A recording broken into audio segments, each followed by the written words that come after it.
हा प्रश्न पडला. पण मला एक मेसेज आला परवा काल. आमच्या गावचे महेश कुलकर्णी सर कोल्हापूरला आहेत. त्यांचा मेसेज आला, तुमचं पुस्तक वाचायला खूप उत्सुक झालं, आवडेल मला. खूप लोकांचे मेसेज आले. पण त्यांनी असं म्हटलं की तुमचं पुस्तक म्हणजे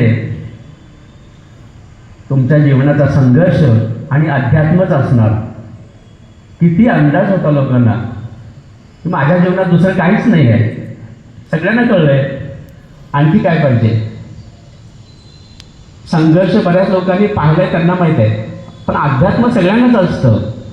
अध्यात्म कोणाला नसतं, सगळ्यांना असतं. सगळे आध्यात्मिकच असतात. पण थोडासा किंचित काहीचा फरक असतो. जसं की सगळेच पास होतात, पण कोण 35% आणि कोण 95%. हा फरक असतो. पण सगळे असतातच ना पास. सगळे आपण भक्ती करतो, अध्यात्मात असतो, सगळं असतं. पण थोडासा फरक असतो. आणि हाच फरक आपल्याला एक स्टेप बाय स्टेप थोडंसं पुढं कसं जाता येईल, विकास कसा करता येईल. आता विकासाचं बघायला गेलं तर आपल्याला विकास हा शब्द ऐकला विकास दिसतो तो भौतिकच. एक गाडी असेल तर 2 गाड्या झाल्या, एक घर असेल तर 2 घरं झाली. हा विकास तो करायचा नाही असं नाही. पण खरा विकास हा जीवनाचा विकास झाला पाहिजे. आणि तो विकास करताना काही अडचणी येतात. रोज आपल्या जीवनात काही ना काही घटना घडत असतात, सगळ्यांच्या जीवनात. पण त्या कशा सामोऱ्या जायच्या, कसा विकास. आता पैसे सगळ्यांना हवेत, पण माझ्या जीवनामध्ये व्यक्तिशः ज्या महापुरुषांचा प्रभाव पडला त्याच्यामध्ये काही लोक महापुरुष आहेत. मला नावं सांगायला आवडेल. आपल्या भारतातले बऱ्याच लोकांना माहीत असतात महापुरुष. आणि आपण नावं सहज घेतो, स्टेजवरती नावं घेतो. छत्रपती शिवाजी महाराज, शाहू फुले आंबेडकर. पण जीवनात काय असतं. शिवाजी महाराज मंचावरती म्हणणं वेगळं, आत्मसात करणं वेगळं. तर मला काही माणसं भावली, मोठी माणसं. त्याच्यामध्ये माझ्या जीवनात नंतरच्या काळात, कॉलेज नंतरच्या काळात, नोकरीच्या काळात स्वाध्याय परिवाराचे परमपूजनीय पांडुरंग शास्त्री आठवले यांचा खूप मोठा प्रभाव पडलेला आहे. माझ्या त्या पुस्तकात, त्या चिंतनामध्ये जे काही आले त्याच्यात त्यांचा फार मोठा वाटा आहे, फार मोठा वाटा आहे. त्यानंतर काही तत्ववेत्ते आहेत, काही शास्त्रज्ञ आहेत. घरातल्यांना माहीत आहे. मला चुकून कधी म्हणतात आईन्स्टाईन वेगळा होता, तुम्ही आईन्स्टाईन नाही आहे. किंवा तुम्ही विसरता म्हणून आईन्स्टाईन स्वतःला समजू नका, असे यांचे डायलॉग असतात. पण आईन्स्टाईनच्या विचारांचा प्रभाव आहे. जे कृष्णमूर्ती कळायला फार फार अवघड माणूस आहे. माणूस म्हणतो मी त्यांना. खरं मोठी सगळीच माणसं ही माणूसच होती ना, माणूसच होते. कर्तृत्वाने मोठे झाले, देवपदापर्यंत पोहोचले. तुकाराम महाराज आपण गाथा ठेवलेली आहे, माणूस होते. आपण त्यांना माणूस मानायलाच तयार नाही आहे, कारण आपल्याला भीती वाटते.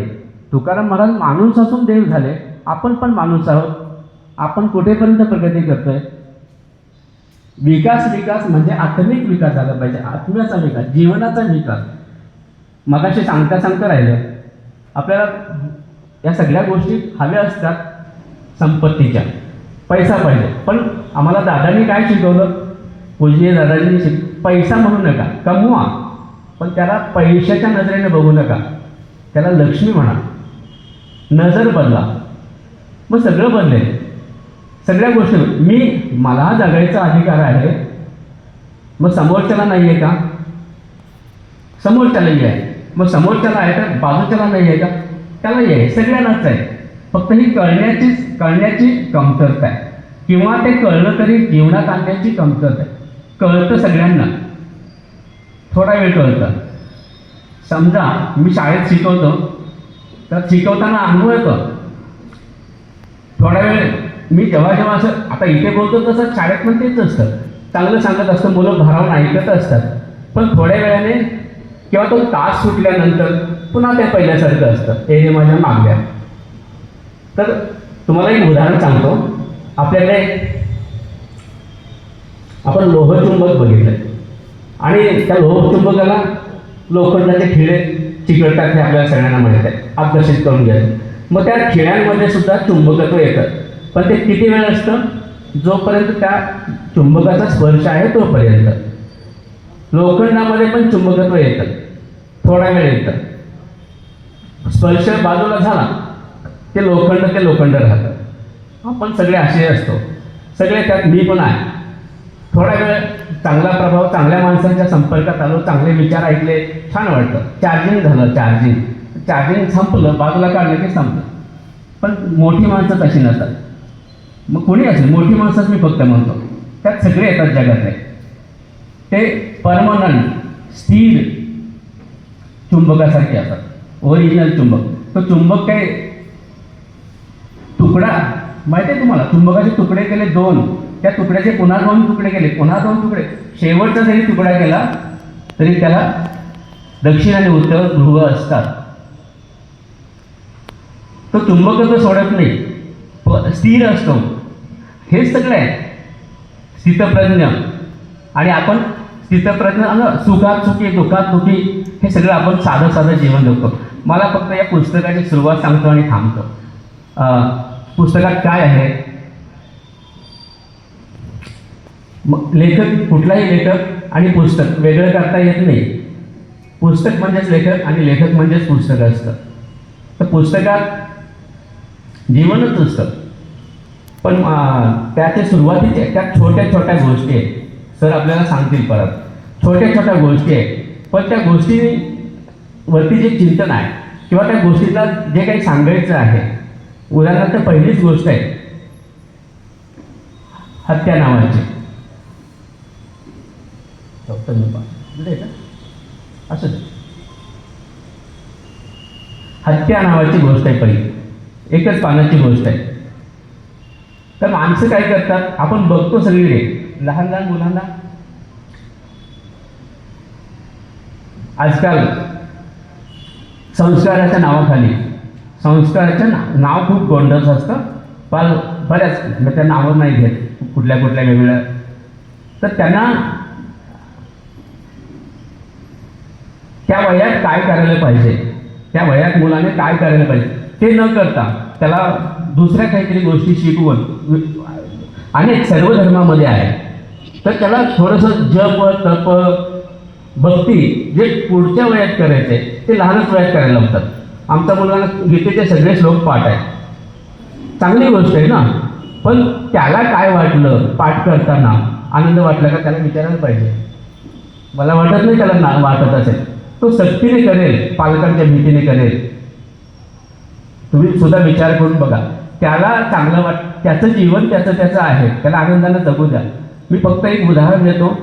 एक आपल्या सगळ्यांना माहिती आहे, झाडाला सगळं फळं येतात, आंब्याला मोहर येतो, मग छोटे छोटे आंबे येतात, अगदी सुपारीपेक्षा लहान असतात, मग सुपारी एवढे, मग जरा मोठे होतात, मग ते आपण त्याला कैरी म्हणतो. त्या कैरी असते आंबा, त्याच वेळेला जर आपण त्या आंब्याने असा विचार केला, मला आमरस बनायचं आहे, पण त्याचं वय आहे कैरीचं, त्याला नाही बनता येणार. बनायचं असेल तर त्याला वेट करायला, वाटच बघावी लागेल. एखादा मुलगा आहे 8वी 9वी 10वीला, मला जे पाहिजे पण त्याला वाट बघायला लागेलच ना, त्याला मोठं व्हावं लागेल, वाट बघायला लागेल. एखाद्या मला देव बघायचं आहे, वाट बघ, तपश्चर्या कर. कुठलीही गोष्ट अशी मिळत नाही. आणि मुळातच त्या अवस्थेत साधं जीवन आहे. त्या ज्या टप्प्यात आपण आहोत त्या टप्प्यातलं जीवन जगावं माणसाने. आणि फार मोठं अनेक गोष्टी लिहिल्या. कुठलीही गोष्ट, कुठलंही पान उघडा, मी स्वतः अजून बघतात घरातले, कधी पण कुठलंही माझं पुस्तक घेतो, कुठलंही पान उघडतो आणि 1-2 पान वाच, खूप छान वाटतं. म्हणजे माझं आहे म्हणून म्हणत नाही, तुम्ही सुद्धा अनुभव घ्याल. कुठलंही पान उघडा, 1-2 पानं वाचा, पुढचं 3रं आणि 4थं पान वाचल्याशिवाय तुम्ही पुस्तक खाली ठेवणार नाही. एक पान उघडलं, पुढची 4-5 पानं वाचली जातील नक्की, असं ते आहे. मला स्वतःला त्याच्यातून ऊर्जा मिळते, शक्ती मिळते. कधी किती वेळा मी वाचलं असेल, 100 वेळा वाचलं, अजून वाचावं वाटतं, असं ते आहे. तर त्यात शक्ती आहे, चिंतनाची शक्ती आहे, किंवा सगळ्यांचं जे तत्व नाही तेच त्याच्यात आहे. फक्त ते मांडण्याची मला बुद्धी झाली आणि ते मांडलं. एक माझं स्वतःचं एक मत आहे या सगळ्या सृष्टीबद्दल. युनिवर्सबद्दल, विश्वाबद्दल. हे विश्व म्हणजे सर, हे विश्व म्हणजे सुनियोजित गोंधळ आहे. परत ऐका, हे विश्व सुनियोजित गोंधळ आहे. प्रश्न सुटण्यासारखाच नाही आहे. कितीही चिंतन करा, 1 वर्ष, 2 वर्ष, 10 वर्ष, आयुष्यभर यातून बाहेर पडत नाही आपण. आणि म्हणून त्याच्यात अनेक गोष्टी अशा आहेत की त्याची नावं अशी आहेत, नाव न सुचलेली गोष्ट, अनुत्तरित प्रश्न, अनुत्तरितच राहणार आहे, ज्याचा त्याने विचार करावा. जग फक्त शेवट सांगतो, जग कसं आहे, सुनियोजित पण आहे, गोंधळ पण आहे. आपल्या आयुष्यात पण नियोजन पण आहे, शिस्त पण आहे आणि गोंधळ पण आहे. आपण काय घ्यायचं, काय घ्यायचं, गोंधळ घ्यायचा का शिस्त घ्यायची? शिस्त घ्यायची असेल तर आपल्याला चिंतन करावं लागेल. आणि म्हणून कथा आणि चिंतन तेच नाही आहे. तुम्ही कुठलंही वाचा, पुस्तकं वाचली पाहिजे. मी रंगात म्हणजे कॉलेजच्या काळात स्ट्रगल झाला. मला पायात चप्पल पण नव्हती 11वीला. 20 रुपयाची चप्पल तरी घे सर म्हणायचे, ते नव्हतं. मग मी मुंबईला जायचो, रंगात काम करायचं, 1 वर्ष काम करून पुन्हा येऊन शिकायचं, असं सगळं होतं. तर त्या काळात दुपारच्या सुट्टीत सगळे माणसं काम करणारे 10 मिनिटात जेवायचे आणि 20 मिनिटं झोपायचे. माझं पुस्तक वाचन चालूच असायचं. पहाटे पण माणसं सगळे चहा प्यायचे, ते तंबाखू वगैरे खात बसायचे गप्पा मारत. मला रात्री 12ला झोपायला लागायचं आणि 4ला किंवा 4:30ला उठावं लागायचं. 4 नंतर 7 पर्यंत 3 तास पहाटेचे काय करायचं, मुंबईत काहीच काम नाही, 3 तास पहाटेची बसायची, तिथं पुस्तकच वाचायचं. रात्री 12पर्यंत पुस्तकच वाचायचं. स्वस्त पुस्तकं मिळायची रस्त्यावरती, अगदी 2, 4, 5 रुपयाला मोठी मोठी छान छान पुस्तकं मिळायची. मला पुस्तकाबद्दल फार प्रेम आहे. मला आंबेडकरांचं वाक्य आठवतं. आंबेडकरांनी पुस्तकाबद्दल काय म्हटलं होतं, पुस्तकाला जर कोण हात लावेल तर मी समुद्रात फेकून देईन त्याला. पुस्तकाबद्दल कोणी काय बोललं तर पुस्तकावर प्रेम करणारी सगळी मोठी माणसं मोठी होतातच. पुस्तकावर प्रेम करणारी माणसं लहान राहूच शकत नाही. मोठी कोणत्या अर्थानं, अशी मोठी माणसं, मोठ्या मनाची, मोठ्या दिलाची, मोठ्या विचाराची, मोठ्या नजरेची, अख्ख्या जगामध्ये ज्यांची नजर पोहोचते, जगच आपल्याला कळत नाही. पृथ्वीलाच आपण जग समजतो.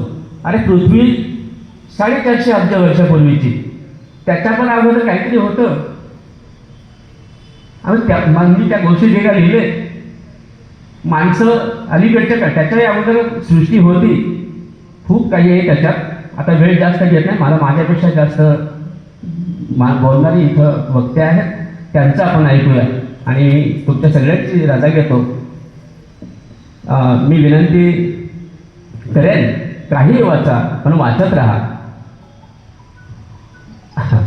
आणि पुन्हा एकदा माझ्या या पुस्तक प्रकाशनाच्या कार्यक्रमासाठी जे जे आले, खूप लांबून आले, त्रास सहन करून आले, स्वतःच्या वाहनाने आले, 2 व्हीलरवर आले, पावसात आले, त्या सगळ्या माझ्या नातेवाईक, पाहुणेबाई, मित्रमंडळी, स्वाध्याय परिवारातले लोक, स्टाफचे लोक आणि आमचे सगळे पाहुणे मंडळी, कराडमधले स्थानिक सगळे लोक, त्या सगळ्यांचं पुन्हा एकदा मी आभार मानतो.